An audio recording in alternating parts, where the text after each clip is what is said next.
Hello and welcome to Filling the Sink, a podcast from Catalan News. My name's Lorcan Doherty and today we're talking about Salvador Seguí. Salvador Seguí y Rubinat, known as El Noi del Sucre, the Sugar Boy, was a key figure in Catalonia's impassioned, revolutionary and deadly workers' movement in the early 20th century.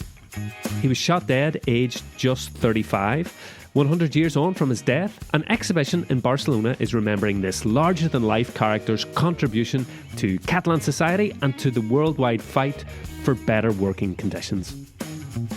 Cillian Shields went along to see it. Hi, Cillian. Hey, Lorcan, how are you? Very well, thank you. Coming up a bit later on, we'll be hearing from the exhibition's curator, Sergi Martín. But first, tell us, who was Salvador Seguí?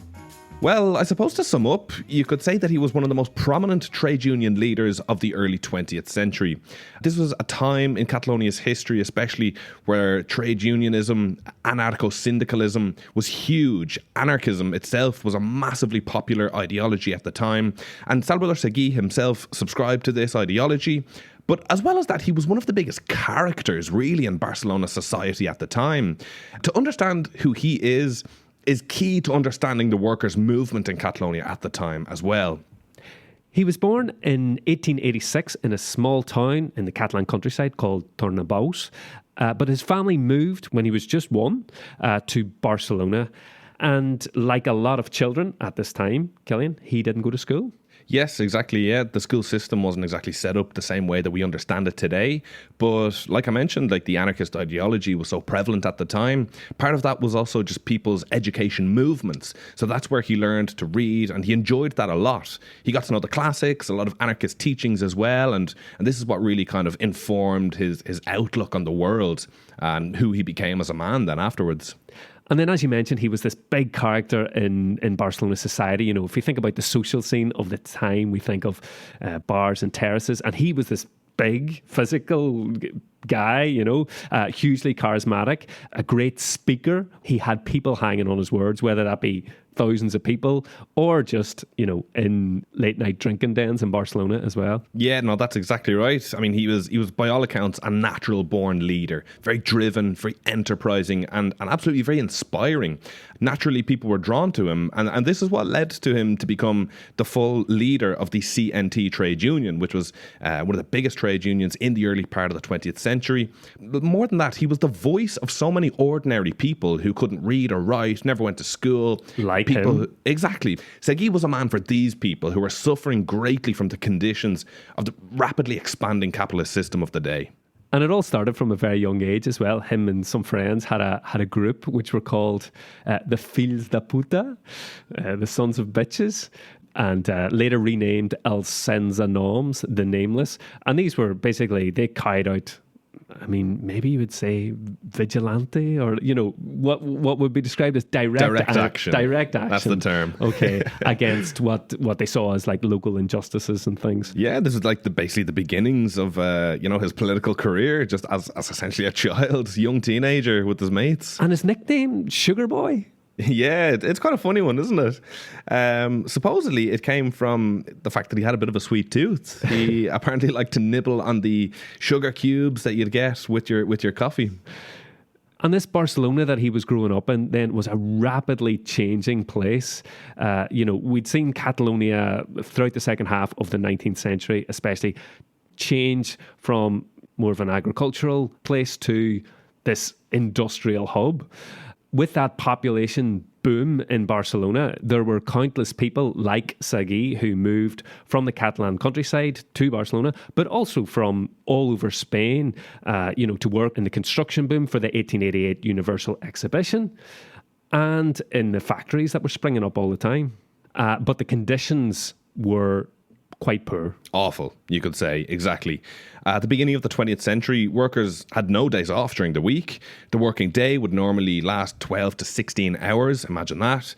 But on top of that, pay was low. Many families all lived together in the same room. Dark, dirty, dingy homes. Children were sent to factories. Women had to work as well because a family could not survive without everybody working and bringing in their own wage. And of course, you have to remember, there's absolutely no existence whatsoever of this time of sick pay, any sort of insurance. So if you got sick or if you were hurt, you had to keep working, absolutely. Otherwise, you would not get paid and you could easily starve. When you got too old, again, you either died of starvation or you had to live off the charity of your neighbours. These are the horrible working conditions that basically led to a lot of suffering among the people, and it led to people being really frustrated with how their lives were going, which then in turn was channeled into the first workers' movements and the first unions for people to look for these better conditions. A phrase I've seen a lot, this last week reading about Salvador Seguí in this period is the economy was doing great, but the people weren't. Yeah, no, that's exactly right, Lorcan. These are the terrible conditions that led to a lot of conflict among society. This is the context in which these anarchist ideas started spreading, and that led to a lot of frustration among the people, which was then channeled largely into two different paths. One was violence and one was organisation. And as we're about to discuss, a lot of that also went hand in hand a lot of the time as well. I mean, that's another thing you notice reading about this time is that it was an incredibly violent time, like on the streets. And a lot of this was down to the increasing gaps between the growing working class and the kind of traditional Catalan bourgeoisie. And, well, as you said, that led to violence. Yeah, precisely. So that exhibition that I went to kind of lays out really clearly that there were kind of three separate, very important periods of violence that tell the story of the class conflict during this era. So we can kind of imagine the sporadic attacks that happened at the end of the 19th century, more or less. That kind of came to a head with the bombing of the Liceo Opera Hall in 1893, which killed 20 people. That was committed by an anarchist at the time. You can take a look at the second period then, between 1906 and 1909, which ends in the Semana Trágica, the tragic week, which is also known as the Rosa de Foc. That literally translates as Rose of Fire. This was a workers' uprising, basically, against military mobilization for a war in Morocco. Barcelona saw street barricades, clashes with police and state officers, and the burning of many churches and convents at the time as well. And the third period would be El Pistolerismo. It's very difficult to translate. Yeah, so I've seen it translated as gun law. So basically, effectively, violence ruled the streets, essentially. A bit like Chicago under Capone. I've also seen it compared to, That could exactly be it, yeah. So this was 1919 to 1923. Mm-hmm. And, we'll talk a little bit more about that later on, actually, because it had tragic consequences for Salvador Seguí. But as well as these episodes of violence, there was also, as you say, mass organisation taking place at the same time. Exactly. So we start to see the beginnings of the first trade unions. Mobilization of workers, strikes, they start coming thick and fast. And Seguí was at the heart of the trade union movement from the very beginning. He was part of the Solidaritat Obrera, which existed Workers' solidarity. Exactly, yeah, worker solidarity, which existed in the first decade of the 20th century. And he eventually joined the CNT, the Confederació Nacional del Treball, which became the biggest anarchist trade union in the country. He joined that in 1915. And then from here onwards, we start to see he gains more and more prominence in these movements. There was a huge general strike here in 1917, and then a key moment the following year, the Sants Congress. Exactly. Now, this was huge, both in the story of Salvador Seguí as well as the workers' movement at the time. In Sants, in the Congress, it's when they make huge changes to the organisation of the trade union itself. And one of the main agreements to come out of this meeting was Salvador Seguí's proposal of unifying the different unions, rather than having separated ones by their own trade, but rather this was the birth of the single union. Yeah, before you had like the Bakers Guild, the Butchers Guild. It was all very much bisector. That was like a medieval structure, if you like, and this was like forming what we would know today as a modern union. Exactly. So this would give affiliated workers far more power and strength in negotiating with employers. As a conflict in one industry, for example, say maybe in an electricity factory, this could lead to action from other industries, say for example tram and train drivers, if they were all part of the same union, all fighting for the same causes and goals. So at the Sants Congress, they agreed on things like promoting women's unions, demanding an 8-hour workday, establishing minimum wages. And out of this Congress, Salvador Seguí emerged as one of the undisputed trade union leaders in the CNT in Catalonia. That was one of the biggest chapters in his story. And another one was the La Canadenca strike, which happened the following year. because it came after this Sants Congress. It was a strike that spread among workers from different industries far quicker than it would have before without this idea of the single union. To tell us more about this moment in history, here's Sergi Martín, the curator of the exhibition on Salvador Seguí, currently taking place at Palau Robert, where we were actually last week as well, if you were listening to last week's podcast on Passeig de Gràcia. Back again in Palau Robert. This time Cillian went along to find out more. In January 1919, the company Riegos y Fuerza del Ebro, a subsidiary of Barcelona Traction Light and Power, better known as La Canadenca for being Canadian-owned, lowered salaries. The workers asked for the advice and support of the Unified Water, Gas and Electricity Union of the CNT, and then the management of the company responded by firing 8 of the affected workers. Shortly after, the rest of the billing staff went on strike in solidarity with their colleagues.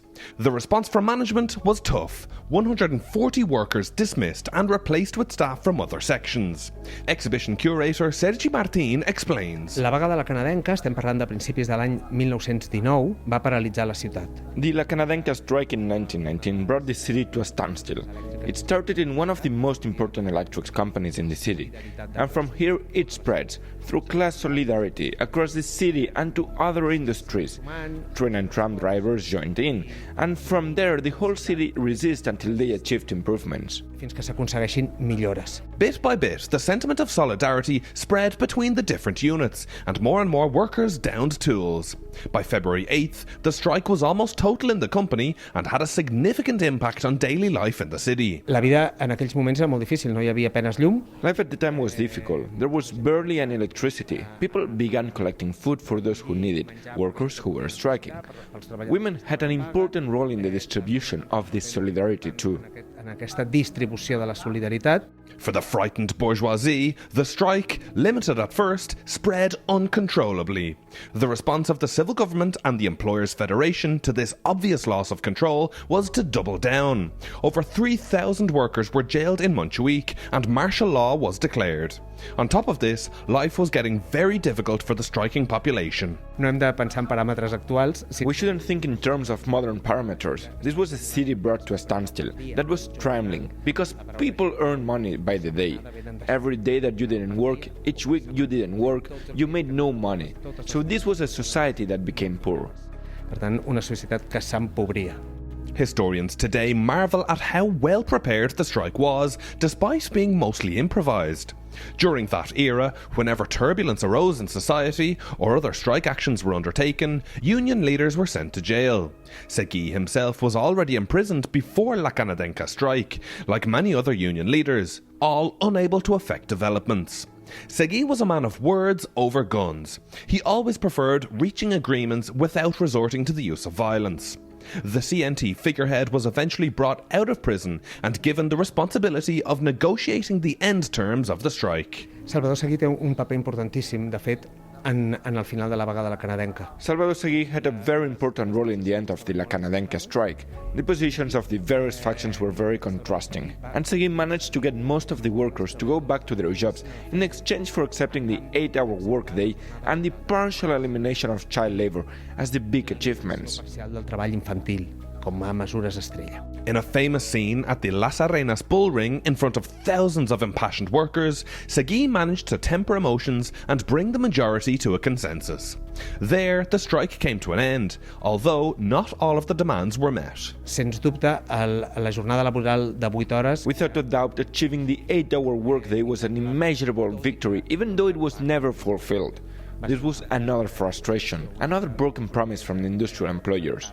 But in any case, it was achieved. The history books will always say that Barcelona was the first European city with the 8-hour workday, largely thanks to Salvador Seguí. I en bona mesura gràcies a Salvador Seguí. However, the more radical side of the union wanted more, including the release of all workers who were imprisoned because of the strike. Salvador Seguí era una persona molt pragmàtica. Salvador Seguí was a very pragmatic person. He needed to have things clear and reach agreements whenever possible. It didn't matter to him who he made agreements with. Acords. During the La Canadenca strike, he tried to make agreements with the government and employers to attain the 8-hour workday. This idea of being a deal seeker made him an enemy of a lot of people. The more radical wing of the CNT never forgave him for reaching a deal with part of the establishment and Spanish police. On the other hand, the employers were not interested in having someone who was capable of reaching deals and mobilizing the masses. Seguí found himself in between two sides, an enemy of all, and with fewer and fewer friends willing to defend him from the various attempts on his life from that point on. Que poguessin defensar-lo dels diferents atemptats que van tenir a partir d'aleshores. It was clear that after such an historic chapter in the story of the workers' movement in Catalonia, one which delivered unprecedented results but that did not satisfy everyone, and in an atmosphere of ever-increasing violence, Salvador Seguí's days were numbered.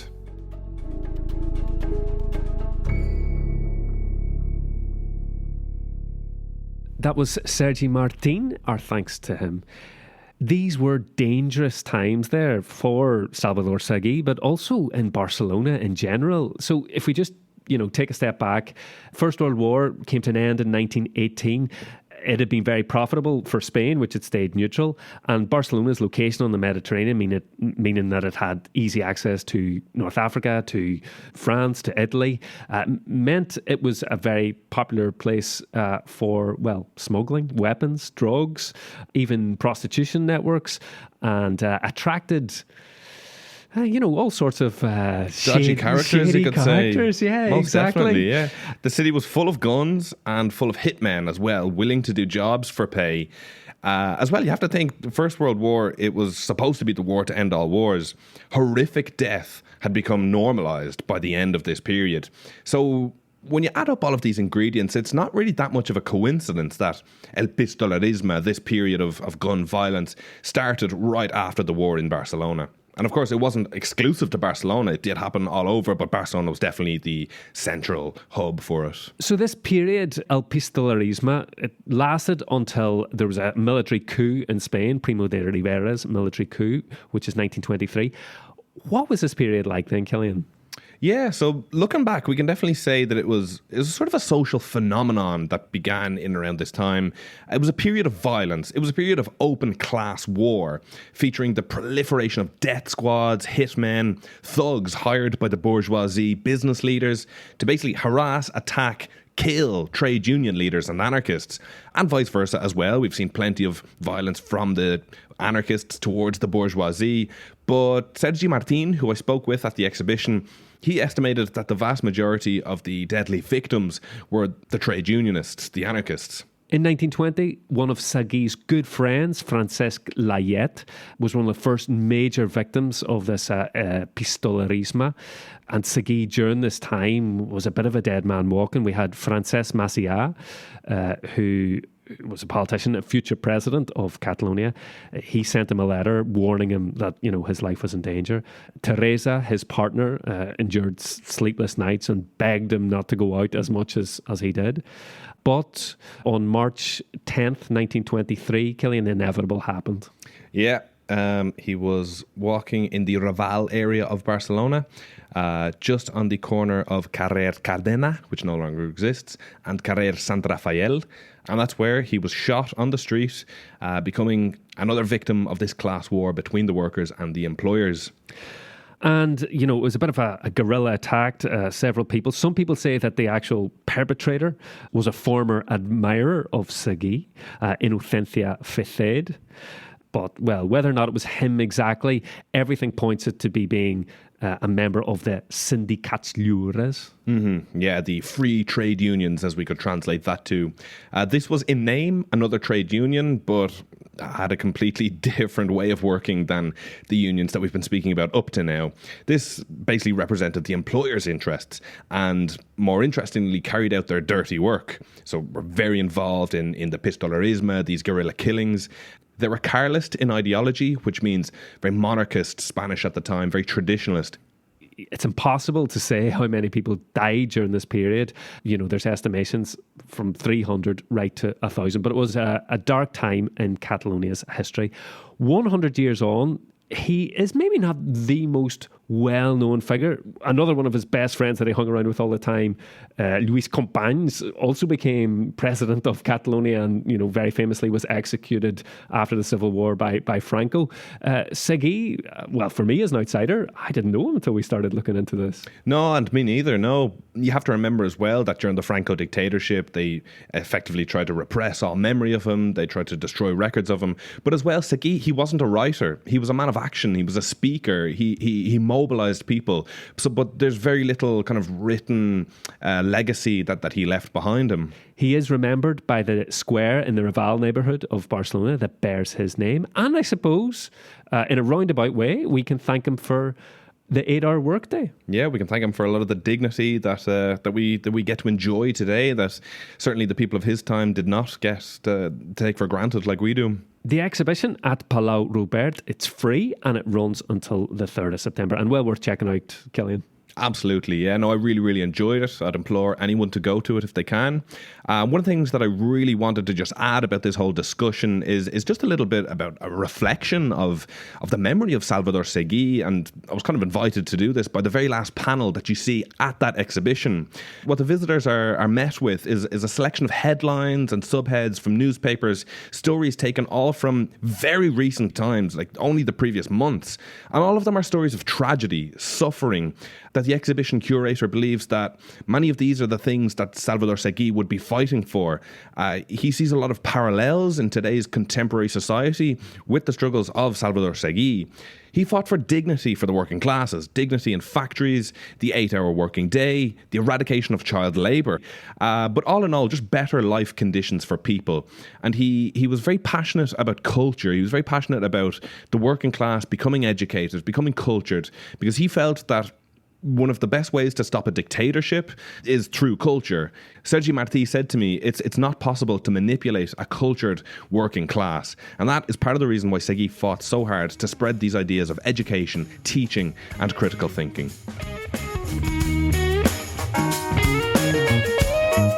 Time now for our Catalan phrase. What's this week, Cillian? This week we've got da sucre. Da sucre, so made of sugar? Or something? No? Or literally of sugar, but definitely comes with the idea of made of sugar. And what does it actually mean? So it means to be a little bit fragile, perhaps. You'd often hear kids saying it in when they're playing games. You could say the kid would say that they are de sucre, they're made of sugar, during a game, which kind of means that they're invincible in that moment, like they can't be caught in a game of chasing or hide and seek, possibly. Da sucre. Well, that's us for today. Thanks very much for joining me today, Cillian. Thanks for having me, Lorcan. An absolute pleasure. Our thanks again to Sergi Martín. And thanks to you for listening. We're back again next weekend with another episode of Filling the Sink. Until then, from me, Lorcan Doherty, and all of us here at Catalan News. Bye for now. Adieu.